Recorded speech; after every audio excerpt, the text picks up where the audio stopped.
তো আজকে শুরু হচ্ছে দ্য বেড গল্পের শেষ অংশ। আগের দিন আমরা দেখেছি that the banker would decide to kill the lawyer. Banker ভেবেছিল যে ওনাকে যদি ব্যাংক্রাপ্ট না হতে হয় বা ওনাকে যদি সবার সামনে লজ্জার পাত্র না হতে হয়, সমাজে অপমানিত না হতে হয়, তাহলে ব্যাংকারের কাছে আর একটাই ফাইনাল অপশন রয়েছে। আর সেই ফাইনাল অপশনটা কি? সেই ফাইনাল অপশনটা হচ্ছে লয়ারকে মরতে হবে। বাট লয়ার কিভাবে মরবে? ন্যাচারাল ডেথ তো মরতে পারে না। So the banker decided to kill the lawyer. আমরা দেখবো রাত্রেবেলায় when it was raining, when the wind was howling, ব্যাংকার কোথায় চলে যাবে? ব্যাংকার would go to the garden wing, এবং সেই garden wing he would enter the room, he would enter the house at first, and then there was darkness in the house, and then he would go to the passage, that narrow passage, সেখানে গিয়ে he would light a match, সে একটা দেশলাই কাঠি জ্বালাবে, and he would see কে একটা bed পড়ে আছে, যেই বেডের উপরে কোনো বেড ক্লোথ নেই, আর there was a stove যেটা এক সাইডে রয়েছে। দেন ব্যাংকার ওই ছোট জানলাটা দিয়ে ভেতর দিকে উকি মারবে, and he would see যে the lawyer was sitting. এবার আমি বলেছিলাম যে একটা আনক্যানি ব্যাপার না, মাঝরাত 3টের সময় তখনও ব্যাংকার দেখছে লয়ার বসে আছে। কোথায় বসে আছে? না, অন আ টেবল, একটা অন আ চেয়ার, অ্যাকচুয়ালি একটা চেয়ারের উপরে বসে আছে। অ্যান্ড দেন ব্যাংকার ওখানে দাঁড়াবে, হি উড ওয়েট কে লয়ার মুভ করবে, বাট লয়ার একটুও নড়বে না। ব্যাংকার ভাববে যে 15 বছর ধরে তো কারাবাস খেটেছে, সেই জন্য হয়তো লয়ার এরকম ভাবে মোশনলেস ওয়েতে বসতে শিখে গেছে। অ্যান্ড দেন ব্যাংকার কি করবে? ব্যাংকার ফাইনালি তার চাবিটা বার করবে এবং সেই তালাটায় ঢোকাবে, যেই তালাটা বিগত 15 বছর ধরে খোলেনি। এবং তারপরে তালাটা খুলে যাবে, দরজাটা যখন খুলবে কর করে আওয়াজ হবে। ব্যাংকার ভাববে এবারে নিশ্চয়ই লয়ার উঠে আসবে তার দিকে তেড়ে, এবং জিজ্ঞেস করতে করতে আসবে, চিৎকার করবে যে কে ওখানে। বাট এমনটা কিছুই হলো না। অ্যান্ড আমরা দেখবো finally the banker would decide to enter the room. Banker decide করবে যে সে রুমের ভেতরে ঢুকবে। এটা আমাদের আগের অবধি হয়েছিল। এবারে তারপর থেকে আমরা আজকে পড়তে চলেছি। At the table a man unlike ordinary people was sitting motionless. টেবিলের সামনে বসে আছে একজন মানুষ। এবার এই মানুষটা কে? Of course the lawyer. Unlike ordinary people, কিন্তু লয়ারকে সাধারণ আর 5টা মানুষের মতো দেখতে লাগছে না। হি ওয়াজ সিটিং মোশনলেস। সে একেবারে না নড়ে চড়ে একই জায়গায় স্থির অবস্থায় লয়ার বসেছিল। হি ওয়াজ এ স্কেলিটন। লয়ারকে দেখতে লাগছিল একটা কঙ্কালের স্বরূপ। আবার তোরা ভাবিস না যে লয়ার কঙ্কাল হয়ে গেছিল। কঙ্কাল স্বরূপ মানে হচ্ছে সেই অনেক বছর ভালো খাওয়া দাওয়া না করলে মানুষের শরীরটা যেমন জীর্ণকায় হয়ে যায় না, লয়ারের অবস্থাও তেমন। With the skin drawn tight over his bones. লয়ারের যে চামড়া গায়ের, সেই চামড়াটা যেন তার হাড়ের উপরে লাগানো। লাইক আমাদের ন্যাচারালি কি, প্রথমে হাড়, তার উপরে আমাদের মাসল, ঠিক আছে, তার উপরে একটা চর্বির লেয়ার, অ্যান্ড দেন আমাদের চামড়া। বাট অনেক বছর ধরে যদি খাওয়া দাওয়া না করা হয়, ঠিক আছে, এই যে আমাদের আয়ুষ, হ্যাঁ, ও খাওয়া দাওয়া করে না বেচারা, ওর হাড়ের উপর চামড়া লেগে আছে। লয়ারকে দেখেও ঠিক তেমনই মনে হচ্ছে যেন লয়ারের হাড়ের উপরে চামড়া লেগে আছে। With long curls like a women's, এবং তার চুলগুলো বড় বড় কোকড়ানো চুল, নারীর স্বরূপ, মানে মেয়েদের মতো বড় বড় চুল হয়ে গেছে। অনেক বছর ধরে দেখ সে চুল কাটায়নি, তো তাই জন্য তার বড় বড় চুল হয়ে গেছে। অ্যান্ড এ শ্যাগি বিয়ার্ড, এবং গালে খোঁচা খোঁচা বড় বড় দাড়ি। His face was yellow with an earthy tint. তার মুখের যে রং, সেই মুখের রংটা কেমন ফ্যাকাসে হলুদ রঙের, যেমন মাটির কালার হয় সেরকম মুখের রং হয়ে গেছে। হিজ চিকস ওয়ার হলো। তার গালগুলো ঢুকে গেছে। আমাদের গালগুলো কত সুন্দর খোলা খোলা, বাট দীর্ঘকাল যদি আমি খেতে না পাই, অপুষ্টির শিকার হই, ম্যাল নিউট্রিশন, তখন কি হয়ে যাবে? গালগুলো ভেতরের দিকে ঢুকে যাবে। লয়ারের তেমন গালগুলো ভেতরের দিকে ঢুকে গেছে। His back long and narrow. তার পিঠটা লম্বা কিন্তু সরু। And hand on which his shaggy head was propped was so thin and delicate that it was dreadful to look at it. এবং ব্যাংকারের হাত, যেই হাতে তার এলোমেলো চুল এবং দাড়িযুক্ত মাথাটা বিশ্রাম করছে, অর্থাৎ এইভাবে আর কি হাতটার উপরে নিজের মাথাটাকে রেখেছে, বলছে সেই হাতগুলো এত সূক্ষ্ম, এত নরম, এত সরু হয়ে গেছে যে দেখলেই খারাপ লাগে। ঠিক আছে, এই কিছুদিন আগেই আমাদের বাড়িতে একজন মারা গেলেন, আমার বড় মা। তো মৃত্যুর আগের অবস্থাতে তার হাত পায়ের অবস্থাগুলো দেখলে তোমার নিজেরই মায়া লাগতো। একটা কঙ্কাল স্বরূপ হয়ে গেছে, মনে হচ্ছে শুধু হাড় আর তার উপরে চামড়া। আজকে লয়ারের অবস্থাও ঠিক সেমন। His hair was already streaked with silver. তার চুলে তার রূপলি ডোরাকাটা দাগ। আচ্ছা, চুলে রূপলি ডোরাকাটা দাগ কথাটার মানে কি বলতো? আমরা যেমন বলি না চুল পেকে গেছে, এবার আমরা তো বলি চুল সাদা হয়ে গেছে, এখানে লেখা আছে চুলের রংটা রূপলি হয়ে গেছে অর্থাৎ। আচ্ছা, লয়ারের বয়স কত? লয়ারের বয়স অ্যারাউন্ড 40, ঠিক আছে? 40 বছর বয়সে তার এরকম অবস্থা যেখানে তার চুলও পেকে গেছে। And seeing his emaciated aged looking face, তার ইম্যাশিয়েটেড কথার মানে অতিমাত্রায় দুর্বল বা শুকিয়ে গেছে। এজেড লুকিং মানে বয়স্ক। বলছে লয়ারের এই দুর্বল বয়স্ক মুখ দেখে no one would believed that he was only 40। কেউ বিশ্বাসই করতে পারবে না যে লয়ারের বয়স মাত্র 40। লয়ারের কন্ডিশনটা এমন রুগ্ন কায়, হ্যাঁ, জীর্ণকায় এমন অবস্থা হয়ে গেছে, তার চুলের রং সাদা মানে সিলভার হয়ে গেছে, রূপলি হয়ে গেছে, তার গালগুলো ঢুকে গেছে, মুখটা কেমন ফ্যাকাশে হলুদ, হাতগুলো সরু সরু। বলছে লয়ারের এই অবস্থা দেখে কেউ বলবেই না যে লয়ারের বয়স মাত্র 40। এখনকার দিনে 40 বছর বয়সে ছেলেরা ইয়াং থাকে, কিন্তু লয়ারকে দেখে মনে হচ্ছে না। He was asleep. সে বেচারা ঘুমোচ্ছে। In front of his bowed head, there lay on the table a sheet of paper on which there was something written in fine handwriting.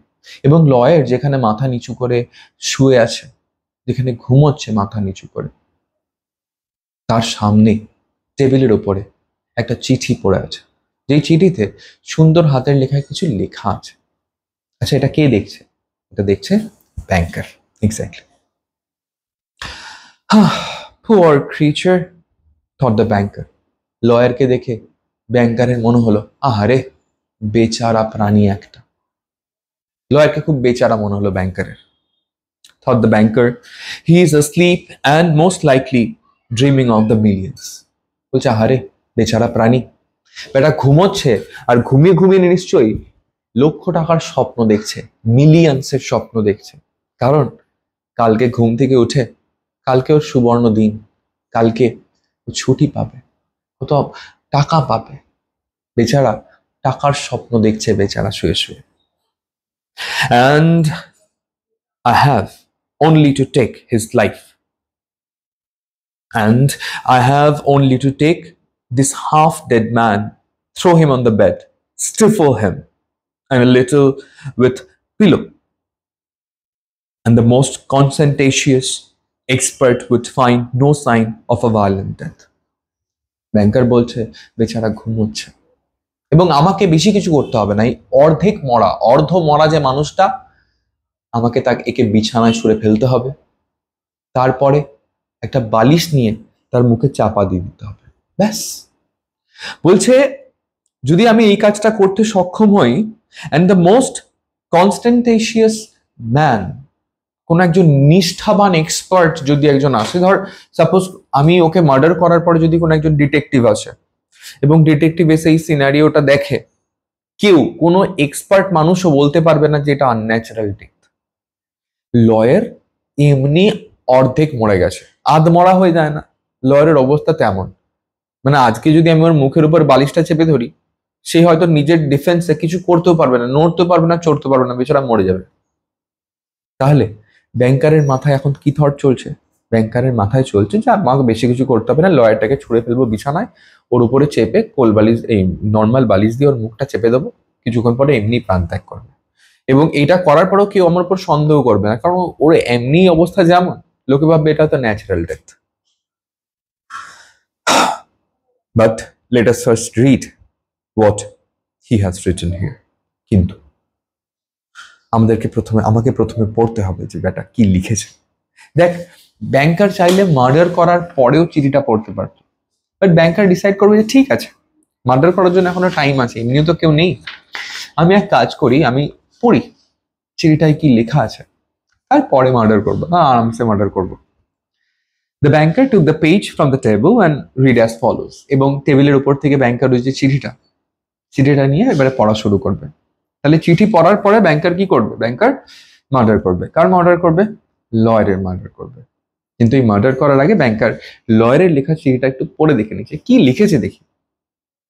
Lawyer লিখেছে চিঠিতে যেটা লেখা আছে, Tomorrow at 12 o'clock, I regain my freedom. কালকে ঠিক 12টার সময় আমি ফিরে পাবো আমার স্বাধীনতা। আমি বলতে কে এখানে? Lawyer, of course. লয়ার যেহেতু চিঠিটা লিখছে এবং বলছে কালকে 12টার সময় আমি ফিরে পাবো আমার স্বাধীনতা। And the right to associate with other men, শুধু স্বাধীনতা নয়, অন্যান্য মানুষদের সাথে মেলামেশার অধিকার কালকে আমি আবার ফিরে পাবো। But before I leave this room and see the sunshine, কিন্তু এই রুম ছেড়ে যাওয়ার আগে, বাইরের সূর্যালোক দেখার আগে, I think it necessary to say a few words to you. আমার মনে হয়েছে কাল তো আমি চলেই যাব, চলে যাওয়ার আগে আমার মনে হয়েছে তোমায় কিছু কথা আমার জানানো উচিত। তোমায় বলতে কাকে? ব্যাংকারকে। তাহলে লয়ারের সামনে যে চিঠিটা পড়ে আছে, এই চিঠিটা কাকে উদ্দেশ্য করে লয়ার লিখেছে? এই চিঠিটা অফকোর্স ব্যাংকারকে উদ্দেশ্য করে লয়ার লিখেছে, যেখানে সে লিখেছে যে কালকে আমি ছুটি পাবো, কালকে আমি স্বাধীনতা পাবো, মানুষজনের সাথে মেলামেশার অধিকার পাবো। তবে এই রুম ছেড়ে যাওয়ার আগে, বাইরের সূর্যালোক দেখার আগে আমার মনে কিছু কথা আছে, এবং আমার মনে হয় আমি যাওয়ার আগে এই কথাগুলো তোমায় জানিয়ে যাওয়া জরুরি। With a clear conscience, I tell you, as before God, who beholds me, that I despise freedom and life and health. Lawyer বলছে, with a clear conscience, আমার মনের সৎ অনুভব নিয়ে, I tell you, আমি তোমায় বলতে চাই, অর্থাৎ আমি এরপরে যা কিছু বলবো ভেবো না শুধু বলার জন্য আমি বলছি, আমি এটা মন থেকে ফিল করে তোমায় বলছি। As before God, who beholds me, আমি ঈশ্বরকে সাক্ষী রেখে বলছি যে ঈশ্বর সর্বদা আমায় দেখছেন। এটা সেই যেহেতু ইনি লয়ার, জানিস তো ওই কোর্টে যখন আসামিরা যায় তখন ওই গীতার উপরে, আমাদের এখানে গীতার উপরে হাত রেখে বলতে হয় না, যাহা বলিব সত্য বলিব, সত্য বহি মিথ্যা বলিব না। আমি দু একটা মার্ডার করেছি, তো একবার আমাকে গিয়ে এরকম বলতে হয়েছে। তো যাই হোক, যেটা আমি বলছিলাম, লয়ার বলছে যে এরপর আমি যা কিছু বলতে চলেছি সেগুলো আমি সব মন থেকে বলবো, এমন নয় বলার জন্য বলছি, হ্যাঁ আমি ফিল করেছি তাই আমি বলছি, এবং আমি ঈশ্বরকে সাক্ষী রেখে বলছি যে ঈশ্বর সর্বদা আমায় নিরীক্ষণ করেন, আমায় দেখেন। এবং আমার বক্তব্য এটাই, দ্যাট আই ডেসপাইজ ফ্রিডম, যে আমি ঘৃণা করি স্বাধীনতা, লাইফ জীবন, অ্যান্ড হেলথ স্বাস্থ্য। তুমি হয়তো ভাবছো কালকে আমি স্বাধীনতা পাবো, আমার জীবন তৈরি হবে, আমি হয়তো আমার স্বাস্থ্য আবার ফিরে পাবো, কিন্তু আমি প্রত্যেকটা জিনিসকে ঘৃণা করি। এই তুমি যেটাকে স্বাধীনতা ভাবছো না, এটাকে আমি ঘৃণা করি। And all that in your books is called good things of the world. তোমার বইতে, আচ্ছা তোমার বইতে মানে এমন নয় যে ব্যাংকারের কাছে কোনো বই আছে যে বইতে লেখা আছে, এর মানে হচ্ছে অ্যাকর্ডিং টু ইউ, তোমার মতে এই পৃথিবীতে যা কিছু ভালো, স্বাধীনতা, স্বাস্থ্য, জীবন, তোমার মতে যা কিছু তোমার ভালো লাগে না এই পৃথিবীতে, আমি সবকিছুই ঘৃণা করি। For 15 years I have been intently studying earthly life. বিগত 15 বছর ধরে আমি এই পৃথিবীর যে জীবন, এই জীবনকে মনোযোগ সহকারে পড়েছি। It is true I have not seen the earth or man. আমি মানছি আমি এই বিগত 15 বছরে পৃথিবীটাকে দেখিনি, পৃথিবীর মানুষদের সাথে মিশিনি, but in your books I have drunk fragrant wine. কিন্তু বিশ্বাস করো, তোমার বইয়ের মধ্যেই আমি সুগন্ধি মদ পান করেছি। আচ্ছা, আমি এই জায়গাটা পড়ার আগে তোদেরকে বলতে চাই যে we are materialistic human beings. Materialistic human beings মানে আমাদের কাছে টাকা পয়সা, সম্পত্তি, সম্পর্ক, আনন্দ, দুঃখ, এগুলোর ভ্যালু আছে, বিকজ আমরা মেটেরিয়ালিস্টিক, আমরা জাগতিক, এই জগতের মোহমায়ায় আমরা ফেঁসে আছি। কিন্তু যে বা যারা জীবনের আসল আনন্দ বা জীবনের আসল মানে জেনেছে না, তারা কিন্তু আর মেটেরিয়ালিস্টিক থাকে না, তাদের কাছে আনন্দটা মৃত্যুর পরে। লয়ের বিগত 15 বছর ধরে অনেক পড়াশোনা করেছে জীবন নিয়ে, এবং সে জীবনের প্রকৃত সত্য কি সেটা কিন্তু উপলব্ধি করেছে।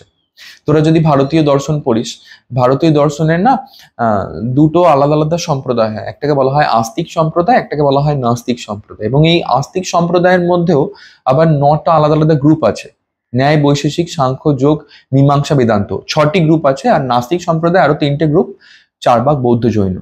তো এই ভারতীয় দর্শনের আস্তিক যে সম্প্রদায়, তার মধ্যে যে 6টা গ্রুপ, এদের সকলেরই মতে যে আমাদের জীবনের মূল লক্ষ্য কিন্তু এই জাগতিক মোহমায় আবদ্ধ থাকা নয়। তাদের সকলেরই মতে আমাদের জীবনের মূল লক্ষ্য হচ্ছে মোক্ষ, অর্থাৎ এই যে জীবন, এই জীবন থেকে মুক্তি লাভ। এবং শুধুমাত্র ভারতীয় দর্শন নয়, তথা তুই যদি ওয়েস্টার্ন ফিলোসফিও পড়িস, তাহলেও তুই বুঝতে পারবি যে ওদেরও মতে যে এই জীবনটা হচ্ছে একটা মায়া, এবং এই জীবন থেকে মুক্তি লাভ তাদেরও জীবনের উদ্দেশ্য। লয়ের যেহেতু জীবনের প্রকৃত সত্য জেনেছে, লয়ের কাছে এখন জীবনের সংজ্ঞাটা খানিকটা এরকম, সেটাই আমি এখানে পড়বো।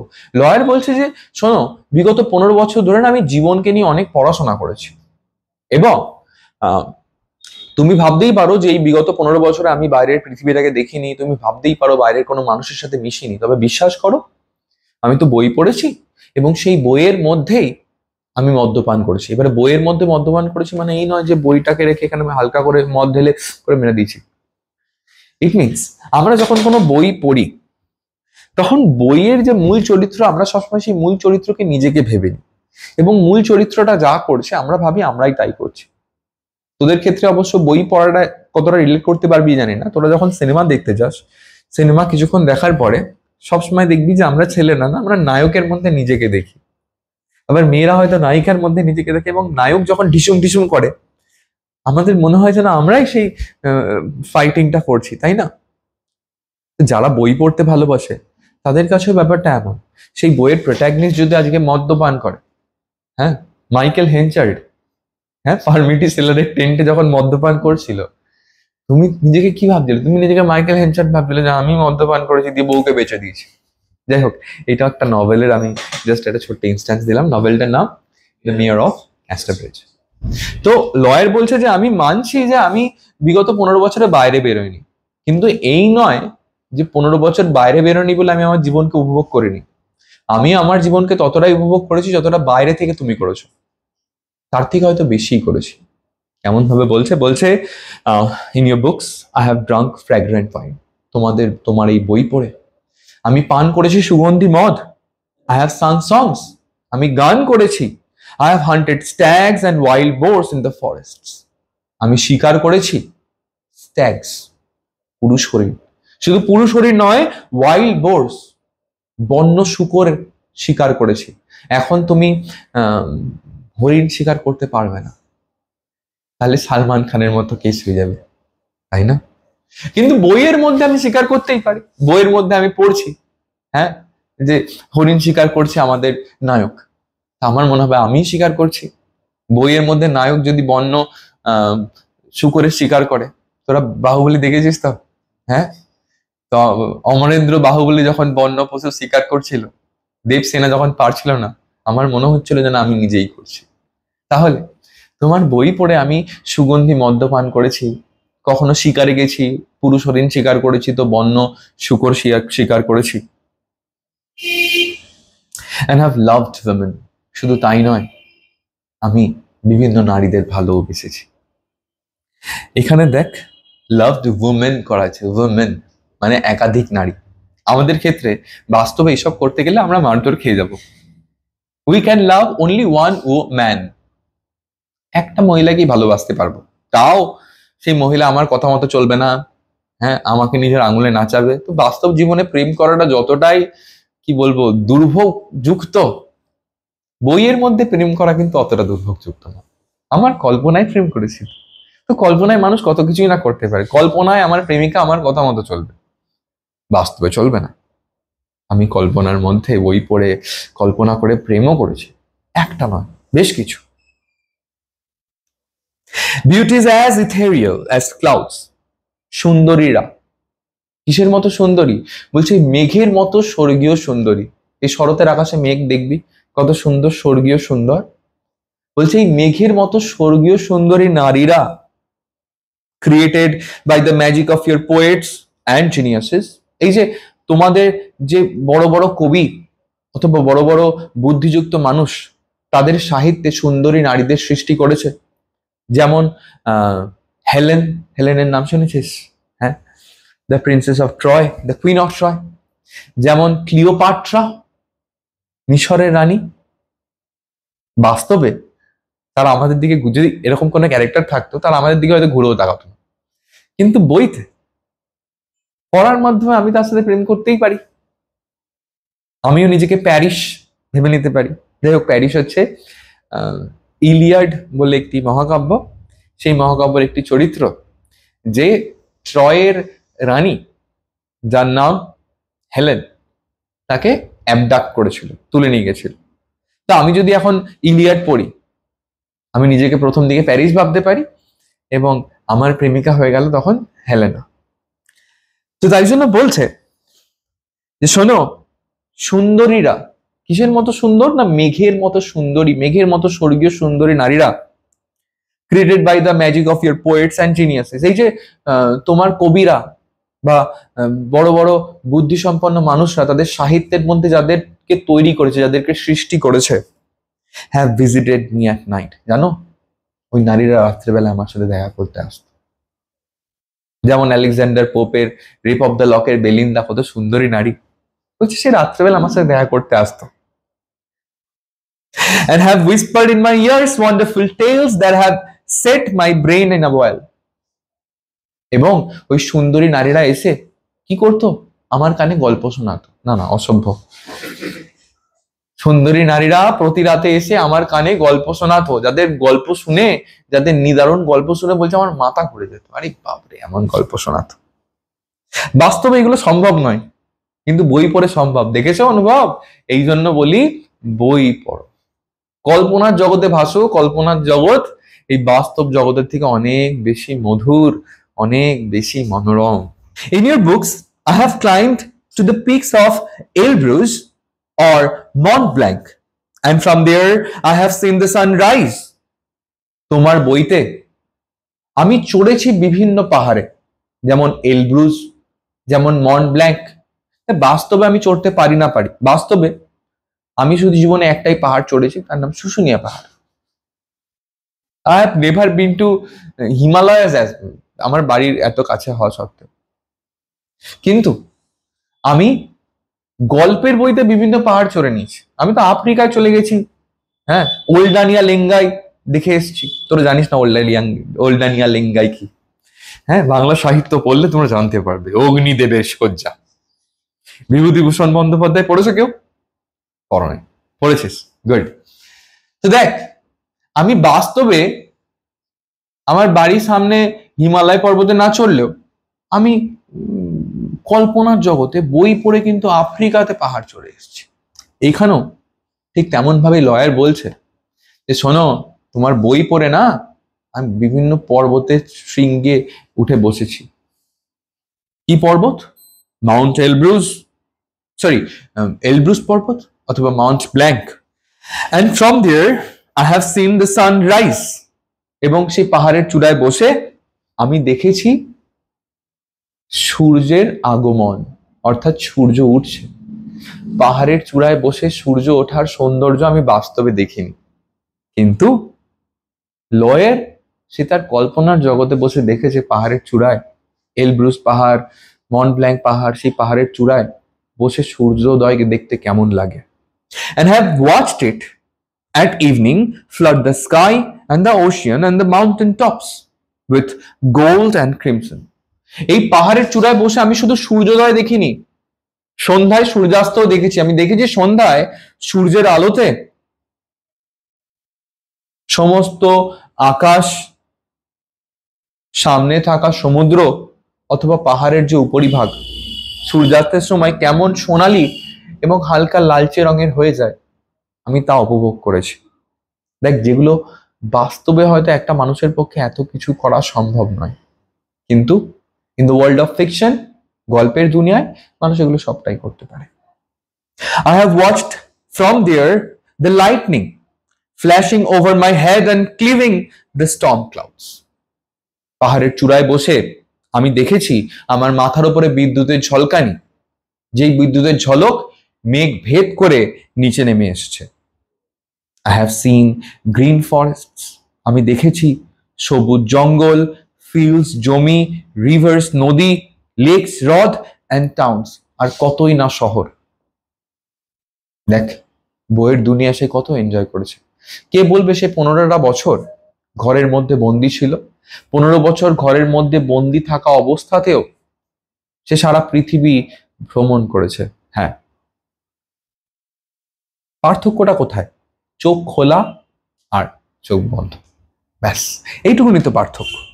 I have heard the singing of the sirens, আমি এমন কিছু করেছি যেটা বাস্তবে কোনো মানুষের পক্ষে সম্ভব নয়। বলছে আমি সাইরেনদের গান শুনেছি। তোরা সাইরেন কি জানিস? সাইরেন একটা মাইথোলজিক্যাল ক্রিচার, একটা পৌরাণিক প্রাণী, যাকে দেখতে অনেকটা ওই জলপরীর মতো হয়। তাদের একটা আইল্যান্ড আছে আবার, সাইরেন আইল্যান্ড, এবং বলা হয় যে ওই আইল্যান্ডের পাশ দিয়ে তুই যদি জাহাজ নিয়ে যাস বা কোনো নাবিক যদি তার জাহাজ নিয়ে যায়, ওই সাইরেনদের গান যদি কেউ শোনে না, সে এতটা মুগ্ধ হয়ে যাবে যে সে তার জাহাজের অভিমুখ ওই সাইরেন আইল্যান্ডের দিকে করে দেবে। সাইরেনদের গান অনেকটা ওই স্ত্রী সিনেমার স্ত্রীর ডাকের মতো, যে তুই চাইলেও ওখান থেকে মন ফেরাতে পারবি না। এবং তুই সাইরেন আইল্যান্ডের দিকে যেই ঘুরিয়ে দিবি নিজের জাহাজের অভিমুখ, তারপরে তোর জাহাজ ডুবি হবে, তোর জাহাজ ডুবে যাবে। পাইরেটস অফ দ্য ক্যারিবিয়ানে অনেকটা এরকম ব্যাপার দেখিয়েছে, ঠিক আছে? বলেছে আমি শুনেছি সেই সাইরেনদের গান, এমন সাইরেনদের গান শুনেছিল ওদিপাউস, ঠিক আছে? সরি, এমন সাইরেনদের গান শুনেছিল ওডিসিয়াস। ওডিসিয়াস মানে হচ্ছে যাকে তোরা ইউলিসিস নামে চিনিস। হ্যাঁ, ট্রোজান ওয়ারে 10 বছর যুদ্ধ করার পরে ওই ট্রয় থেকে নিজের বাড়ি ইথাকা, সেই ইথাকায় ফিরতে ওডিসিয়াসের 10 বছর সময় লেগে গেছিল। তাহলে 10 বছর যুদ্ধ করেছে আর 10 বছর সময় লেগে গেছে। এবং এই 10 বছরের সমুদ্র যাত্রা, বাড়ি ফেরা, এই সময়তে ওডিসিয়াস শুনেছে সাইরেনদের গান, যেখানে এরকম বলা আছে যে নিজের যে সঙ্গীরা, তাদেরকে সে তাদের কানে না সে ওয়্যাক্স দিয়ে দিয়েছিল।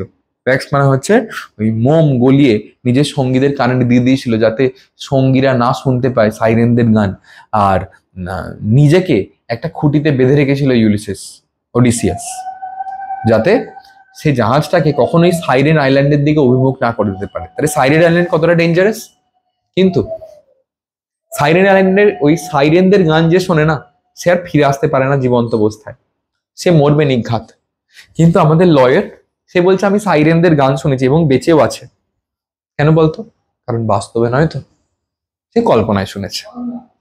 And the strains of the shepherd pipes, আমি শুনেছি সেই রাখালের বাঁশির আওয়াজ।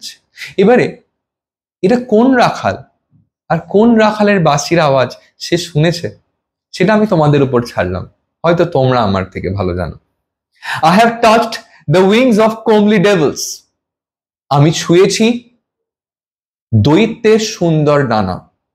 Who flew down to converse with me of God, যেই দৈত্য আমার কাছে নেমে এসেছে ঈশ্বরের ব্যাপারে চক্রান্ত বা ঈশ্বরের ব্যাপারে ষড়যন্ত্র করার, গল্প করার উদ্দেশ্য নিয়ে। এমন কোন ডেভিল আছে জানিস তো, যার বড় বড় ডানা আছে, যে একেবারে ঈশ্বরকে সহ্য করতে পারে না, সে আমার সাথে এসে গল্প করেছে। বাস্তবে এমনটা না হলেও কল্পনার জগতে এমন হতে পারে। লুসিফারের নাম শুনেছো তোমরা? In your books I have flung myself into the bottomless pit, তোমার বইতে আমি নিজেকে ফেলেছি ছুঁড়ে বটমলেস পিট, এমন এক গর্তে যার কোনো বটম নেই। বটম মানে হচ্ছে এমন এক গর্ত যার কোনো ফ্লোর নেই। এই বটমলেস পিট কাকে বলা হয় জানিস? নরককে। তোমার গল্পে আমি ভ্রমণ করেছি নরকের, বাস্তবে আমি জীবন্ত অবস্থায় নরক ভ্রমণ করতে পারবো?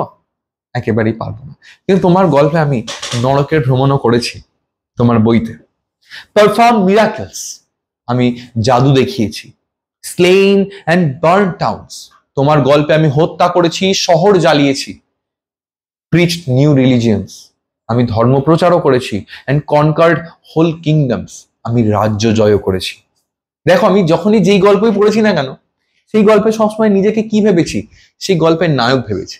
এবারে দেখ এইখানে যখন বলছে তোমার গল্পে আমি নিজেকে নরকে ছুঁড়ে ফেলেছি, এখানে দেয়া নেই কোন গল্প পড়ে, কিন্তু আমরা আন্দাজ করতে পারি যে কোন গল্প পড়লে নিজেকে নরকের মধ্যে আমি পাবো। ইদার দাঁতেস ইনফার্নো পড়লে অথবা মিল্টনের প্যারাডাইস লস সম্পর্কে তোরা যদি জেনে থাকিস, তাহলে আমি নিজেকে কোথায় পাবো? নরকের মধ্যে পাবো। তোমার গল্পে আমি মিরাকেল, মিরাকেল মানে হচ্ছে জাদু দেখানো, আই হ্যাভ পারফর্ম মিরাকেলস। এবারে মিরাকেল পারফর্ম করা হয়েছে এমন কোন বই, লিভস অফ দ্য সেইন্টস বলে একটা বই আছে, অথবা যদি কেউ বাইবেল পড়ে সেখানে মিরাকেল জাদু দেখানো হয়েছে। তোমার গল্পে আমি স্লেইন, স্লেইন মানে হত্যা করেছি। এবারে আমাদের কাছে হত্যা করার সব থেকে ইন্টারেস্টিং গল্প কি হতে পারে? ম্যাকবেথ। তোমার গল্পে হ্যাভ বার্ন টাউন্স, আমি শহর জ্বালিয়ে দিয়েছি। এবারে শহর জ্বালিয়ে দিয়েছি, তুই যদি ওই আলেকজান্ডার দ্য গ্রেট কে নিয়ে লেখা এটি বই আছে সেই বইটি পড়িস, অথবা জেঙ্গিস খানের বায়োগ্রাফি পড়িস, তাহলে দেখবি নিজেকে যদি জেঙ্গিস খান মনে হয় তুই কত শহরই না জ্বালিয়েছিস। তোমার গল্পে I have preached new religions, তোমার গল্পে আমি নতুন ধর্ম প্রচার করেছি। এবারে ধর্ম প্রচার, যে কোনো ধর্মের বই পড়লেই তোমার হবে ধর্ম প্রচারক। কনকার্ড হোল কিংডমস, আমি বিভিন্ন রাজ্য জয় করেছি। তাহলে ব্যাংকার বাইরে কি করছিল? ও বড় জড়াতে একটু পার্টি করেছে, কিন্তু লয়ার বাবা, সে তো ঘরের মধ্যে থেকেই এত কিছু করে নিয়েছে। Your books have given me wisdom, তোমার বই আমাকে কত জ্ঞান দিয়েছে, আমায় কত জ্ঞানী করে তুলেছে। All that the unresting thoughts of man has created in the ages is compressed into a small compass in my brain. বলছে শোনো, বছরের পর বছর ধরে কত জ্ঞানী গুণী মানুষ তাদের নিদ্রাহীন মস্তিষ্ক, নিদ্রাহীন মন নিয়ে যে জ্ঞানের কথা লিপিবদ্ধ করেছে, তাদের সকলের জ্ঞানের কথা আমার মস্তিষ্কের একটা ছোট্ট জায়গায় রয়েছে। এই জন্য আমি বই পড়তে বলি। খুব ইন্টারেস্টিং একটা জিনিস দেখছিলাম, বলছে একটা মানুষ তার জীবনের 15 বা 20টা বছর, সেই 15-20টা বছরে যত জ্ঞান অর্জন করে সেই জ্ঞানগুলো একটা বইতে লিপিবদ্ধ করে, আর আমরা 2 বা 3টে দিনই সেই গোটা বইটা পড়ে একটা মানুষের জীবনের 15 থেকে 20 বছরের যে অভিজ্ঞতা সেটাকে মাত্র 3 দিনেই অর্জন করে নিতে পারি। তাহলে বই পড়াটা কত এফেক্টিভ। এও বলছে যে your books have given me wisdom, তোমার বই আমায় দিয়েছে প্রচুর জ্ঞান। All that unresting thoughts of man has created in the ages is compressed into a small compass in my brain. বছরের পর বছর ধরে মানুষ তার নিদ্রাহীন রাতে এত খেটে যে সমস্ত জ্ঞান তাদের বইতে লিপিবদ্ধ করেছে, তাদের পুস্তকে লিপিবদ্ধ করেছে, সেই সমস্ত জ্ঞান রয়েছে আমার ব্রেনে। আমি কত জ্ঞানী। I know I am wiser than all of you. আমি জানি তোমাদের সকলের থেকে আমি অনেক বেশি জ্ঞানী। বই পড়ে আমি অনেক বেশি জ্ঞান অর্জন করেছি তোমাদের সকলের থেকে। অ্যান্ড এত জ্ঞান অর্জন করার পরেও আমি বলতে বাধ্য হচ্ছি, and I despise your books, I despise wisdom and the blessing of this world. এত জ্ঞান অর্জন করার পর আমি বলতে বাধ্য হচ্ছি তোমাদের সমস্ত বইকে, তোমাদের সমস্ত জ্ঞানকে, এবং তোমাদের কাছে যেটা আশীর্বাদ। জীবনে তুমি অনেক টাকা পয়সা অর্জন করলে বলো ঈশ্বরের অনেক কৃপা হয়েছে। এই যে আশীর্বাদ, এই যে ধারণা, তোমাদের কাছে জীবনের ধারণা, ভালো থাকার ধারণা, আশীর্বাদের ধারণা আমি ঘৃণা করি। জীবন সম্পর্কে এত কিছু জানার পরে, এত উপভোগ করার পরে, নিজের জীবনটাকে এত জ্ঞান অর্জন করার পর আমি আজকে বলতে বাধ্য হচ্ছি আমি ঘৃণা করি তোমাদের স্বাধীনতার ধারণা, তোমাদের এই জীবনের ধারণাকে।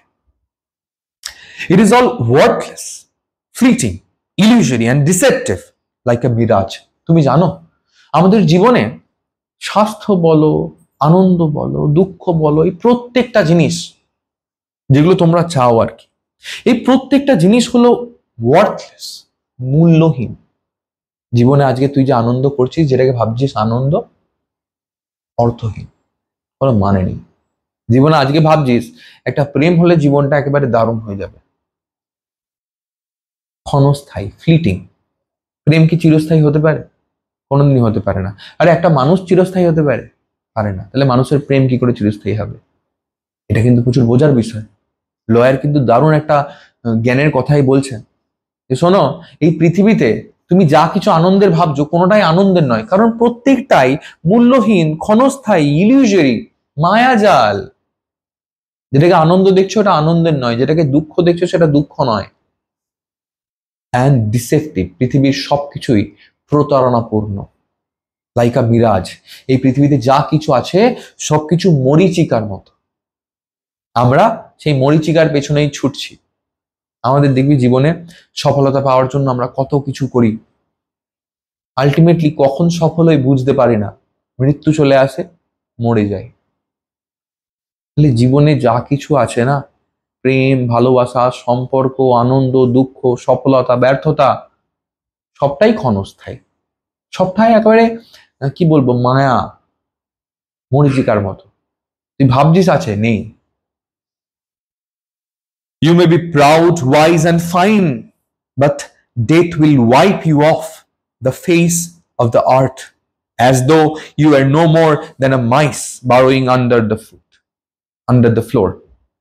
বলছে জানো তো, আমার মাঝে মাঝে মনে হয় যে তুমি নিশ্চয়ই খুব নিজেকে নিয়ে গর্ববোধ করো, যে তুমি কত জ্ঞানী, তুমি কত ভালো আছো। ব্যাংকারকে বলছে নিজেকে নিয়ে খুব গর্ব হয় না, খুব জ্ঞানী তুমি, কত ভালো আছো, কত টাকা পয়সা তোমার। কিন্তু শোনো, একদিন মৃত্যু আসবে এবং মৃত্যু এসে তোমাকে এই পৃথিবীর মুখ থেকে মুছে দেবে।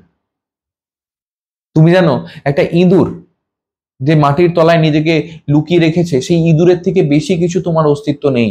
ইট মিনস তুমি যে এগুলোকে নিয়ে গর্ব করছো নিজের জীবনে, কোনোটাই তো চিরস্থায়ী নয়। তুমি নিজের টাকা পয়সা নিয়ে গর্ব করছো, তোমার টাকাটা চিরস্থায়ী? তুমি ভাবছো তুমি অনেক জ্ঞানী, তোমার জ্ঞানটা চিরস্থায়ী? তোমার জীবনটা চিরস্থায়ী না। একদিন মৃত্যু আসবে, সব মুছে দেবে। আমাদের জীবনের একমাত্র সত্য কি জানিস? আমাদের জীবনের একমাত্র সত্য হলো আমাদের সবাইকে মরতে হবে। মৃত্যুই হলো একমাত্র সত্য। লয়ার সেটাই বলছে। And your posterity, your history, your immortal geniuses will burn or freeze together with the earthly globe. বলছে তোমার ইতিহাস, তোমার উত্তরাধিকারী, তোমার কাছে যারা পৃথিবীর জ্ঞানী, সকলে সকলে নয়তো জ্বলে যাবে, না হলে মাটির তলায় চলে যাবে। আমাদের ইতিহাস, আমার ইতিহাস মানে কি, আমার যারা পূর্বপুরুষ তারা কি হয়েছে, মারা গেছে, তাদেরকে জ্বালিয়ে দেওয়া হয়েছে, দাহ করে দেওয়া হয়েছে। আমি যদি একজন খ্রিস্টান হতাম বা একজন মোহামেডান হতাম, তাহলে আমার পূর্বপুরুষদেরকে কি করা হতো? আমার পূর্বপুরুষদেরকে মাটির তলায় কবর দেওয়া হতো। তাহলে আমার পূর্বপুরুষরা বেঁচে আছে, আমি বেঁচে থাকবো। আচ্ছা, যারা আমার উত্তরসূরি হবে, যারা আমার পরে আসবে, তারা? এই পৃথিবীতে এমন কেউ আছে যার অস্তিত্ব চিরস্থায়ী?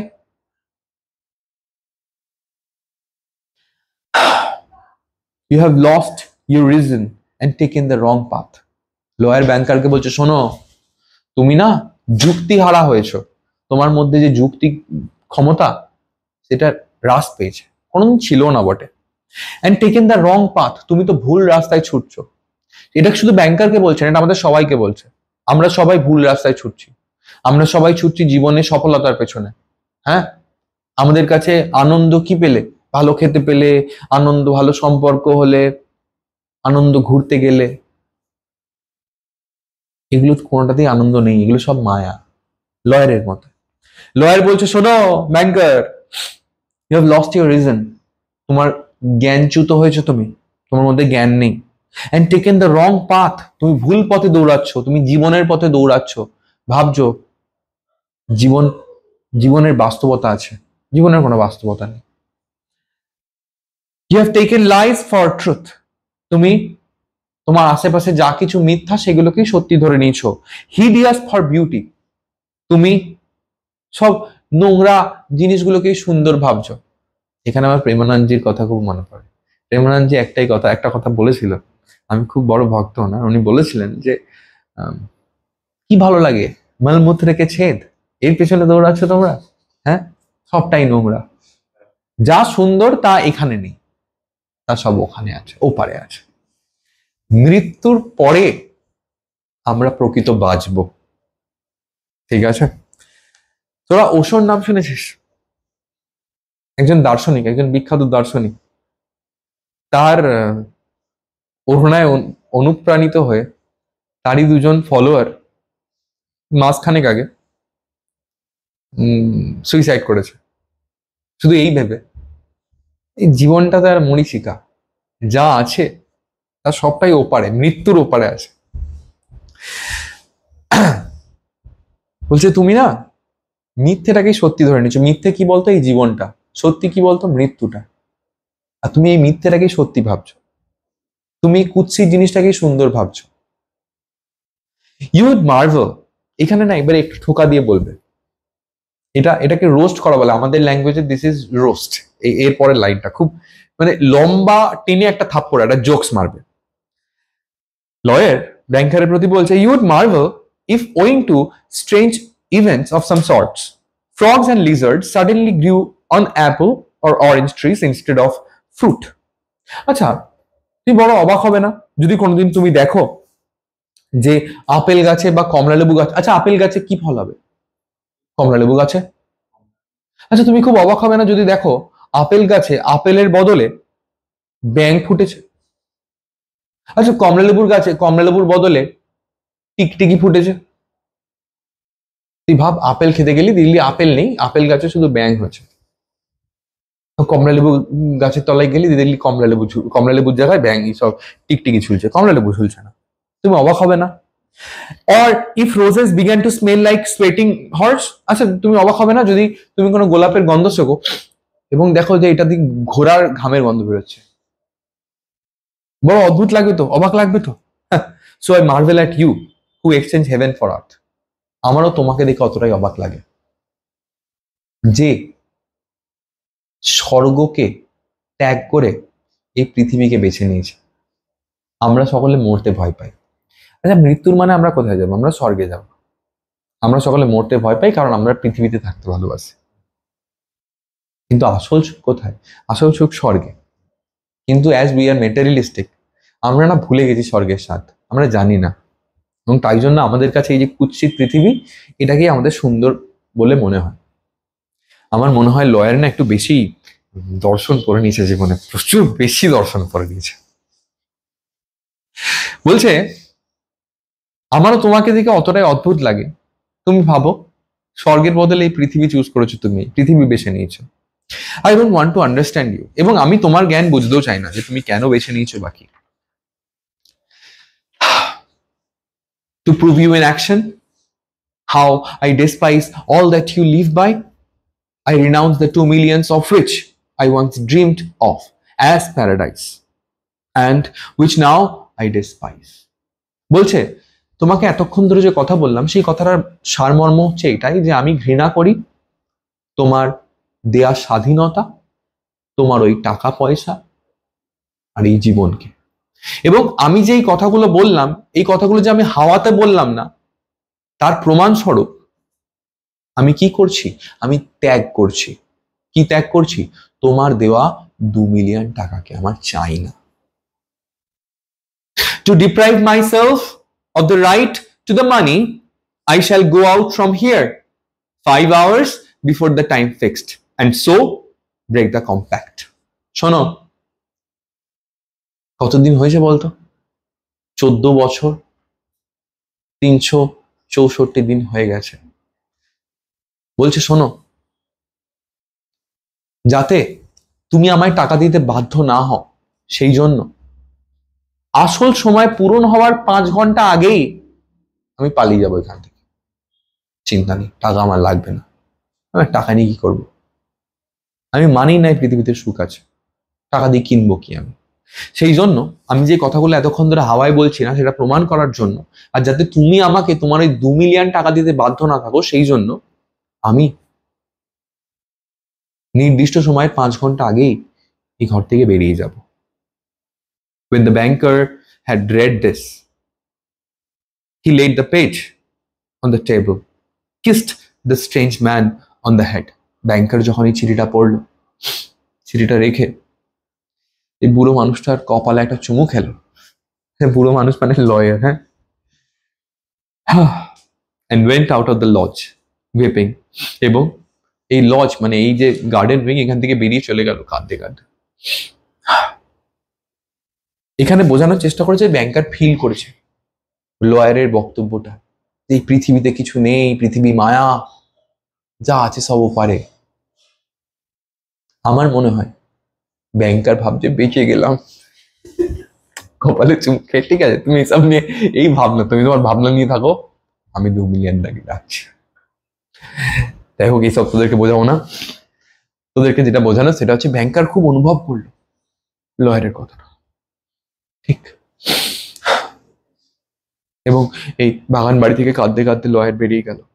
At no other time, even when he had lost heavily on stock exchange, had he felt so great a contempt for himself. ব্যাংকার কখনো এত অপমানিত বোধ হয়নি। হয়তো স্টক এক্সচেঞ্জে তার টাকা নষ্ট হয়েছে যখন, তখনও এতটা অপমানিত বোধ হয়নি। ব্যাংকারের এখন যেমন ফিল হচ্ছে, খুব কষ্ট হচ্ছে। লয়ার ঠিক। When he got home, he lay on his bed, but his tears and emotions kept him for hours from sleeping. ব্যাংকার ঘরে গিয়ে যখন শুলো, ঘুমোতে পারলো না। তার চোখের কান্না, তার অনুভূতি তাকে ঘন্টার পর ঘন্টা ঘুমাতে দিল না। আমি এসব মানি না, আমি মানি ব্যাংকার আনন্দে ঘুমাতে পারেনি। 2 মিলিয়ন বেঁচে গেল। একটা মানুষের এই ভাবনা, পৃথিবীর সবকিছু মরীচিকা, যা হবে মরার পর, হ্যাঁ মরে গিয়ে যাও তুমি, তুমি তোমার ওপারের জীবন নিয়ে থাকো, আমি এপারের 2 মিলিয়ন নিয়ে সুখী আছি। না, যদি ব্যাংকারের জায়গায় আমার মতো পাপিষ্ট মানুষ হতো তাহলে এটা ভাবতো। ব্যাংকার খুব ভালো মানুষ, ব্যাংকার বুঝতে পেরেছে, অনুভূতি করেছে যে লয়ার ঠিক ভেবেছে, এখানে কিছু নেই, আমার কাছে খালি 2 মিলিয়ন আছে। এত কান্না করেছি যে রাতে তার ঠিক মতো ঘুম হয়নি। Next morning, the watchman ran in with pale faces and told him they had seen the man who lived in the lodge climbed out of the window into the garden. পরদিন সকালবেলাতেই ওয়াচম্যান দৌড়ে এলো। এ কোন watchman বলতো? আগের দিন রাতে যে ঘুমিয়ে গেছিল, সামচি। এবং এসে ব্যাংকারকে বললো যে ও নাকি দেখেছে যে ওই লয়ার, সে নাকি জানলা দিয়ে বেয়ে বাগানে নেমেছে, and go to the gate, তারপরে গেটের কাছে গেছে দৌড়ে দৌড়ে, and disappear, এবং তারপরে ডিসঅ্যাপিয়ার হয়ে গেছে, উদা হয়ে গেছে। ব্যাংকার কেস বলছে লয়ারকে দেখলাম, ও জানলা দিয়ে নামলো, বাগানে নেমে গেটের কাছে গিয়ে হাওয়া হয়ে গেল, উদা। The banker at once with the servants to the lodge. The banker went at once with the servants to the lodge and made sure of the flight of the prisoner. ব্যাংকার সঙ্গে সঙ্গে তাদের কর্মচারীকে নিয়ে, তার কর্মচারীগুলোকে নিয়ে সঙ্গে সঙ্গে কোথায় গেল? লজে, অর্থাৎ গার্ডেন ভেঙে গেল, এটা দেখার জন্য যে লয়ার কি তাহলে সত্যিই পালিয়ে গেছে। এখানে যদি আমি লয়ার হতাম না, আমি চিঠিটা লিখতাম, পরের দিন পালাতাম না, ব্যাংকারকে বলতাম এপ্রিল ফুল, এপ্রিল মাসে এপ্রিল ফুল। কাল রাতে মারতে এসেছিলে না, চিঠি পড়ে ইমোশনাল হয়ে চলে গেলে ভাবলে আমি পালিয়ে যাব। না না, লয়ার কি করেছে? ব্যাংকার দেখতে এসছে, লয়ার পালিয়ে গেছে তো, হ্যাঁ সরি, ইমোশনটা অন্য হবে, লয়ার চলে গেছে। To avoid arousing unnecessary talk, he took from the table the writing in which millions were renounced. যাতে লোকে এইসব নিয়ে কুৎসা রটায়, তাই জন্য ব্যাংকার হালকা করে ওই চিঠিটাকে নিয়ে পকেটে রেখে দিল। কারণ এই চিঠিতে লয়ার লিখে গেছে যে তোমার 2 মিলিয়ন টাকায়। And when he got home, locked it up in the fireproof safe. এবং এরপরে যখন লয়ার তার বাড়িতে এলো, ব্যাংকার, সে কি করলো? চিঠিটাকে তার ফায়ার প্রুফ সেফ, সিন্ধুক, যে সিন্ধুকে নাকি আগুন ধরবে না, ওই সিন্ধুকের ভেতরে ঢুকিয়ে চাবি। এবারে তুই বল, আমাদের গল্প এখানে শেষ, ঠিক আছে? এই গল্পে আমাদের কাছে প্রেজেন্ট করা হচ্ছে যে লয়ার, সে বিগত 15 বছরে অনেক বই পড়েছে এবং বই পড়ে জীবনের আসল সত্য বুঝেছে। সে বুঝেছে জীবন হচ্ছে মায়া, আর জীবনের ওপারে সেখানেই সর্বসুখ, ঠিক আছে? নদীর এপারেতে ফেলিয়া নিঃশ্বাস, ওপারেতে সর্বসুখ আমার বিশ্বাস, ঠিক আছে? এবং ব্যাংকার যে খুব মেটেরিয়ালিস্টিক, সেই লয়ারের এই জ্ঞান, যে লয়ার এখন ইলুমিনেট হয়ে গেছে, সে প্রচুর জ্ঞান পেয়ে গেছে, ব্যাংকার এই লয়ারের জ্ঞান দেখে সে খুব কষ্ট পেয়েছে যে হ্যাঁ লয়ারই জীবনে আসল মজা নিয়েছে। হ্যাঁ, ও এরপরে মরে গিয়ে ও পারে গিয়ে ও স্বয়ং ঈশ্বরের কাছে থাকবে, আর আমি পাপি 2 মিলিয়ন টাকা নিয়ে এখানে কষ্ট পাবো। এটা আমাদের বেদ গল্পের মূল সারমর্ম বা বোঝানোর। আমার মনে হয় লয়ার বোকা, ঠিক আছে, 5 ঘন্টা আগে বেকারই বেরিয়ে গেল, 2 মিলিয়ন টাকা পেলে বুঝতে পারতো মজা কাকে বলে। ইমাজিনেশন আর বাস্তবের মধ্যে ডিফারেন্স আছে। আমি নিজেকে হিমালয়ের কোলে অনুভব করেছি, আর আমি স্বয়ং হিমালয়ের কোলে গেছি, এই দুটোর মধ্যে আকাশ পাতাল পার্থক্য আছে, ঠিক আছে, এটা আমার মত। লয়ের 5ম বছরে মদ খেয়েছিল না? মদ খেয়েছিল 5ম বছরে, নেশাটা 15তম বছরেও ছিল লয়ারের, ঠিক আছে। বেকার 2 মিলিয়ন টাকা ছেড়ে ওসব জ্ঞানের কথা, ও ওসব ওসব করে নিয়েছিল মনে হয়, ও জীবনটা নরক হয়ে গেছে। ও বাইরে গেছে তো, বাইরে গিয়ে বুঝতে পারবে 2 মিলিয়ন টাকা কাকে বলে, ঠিক আছে। যাই হোক, এটাই আমাদের গল্পের মূল বিষয়বস্তু। গল্প এখানেই শেষ। আমার গল্প পড়লো নোটে গাছটি মোড়ল। ধন্যবাদ।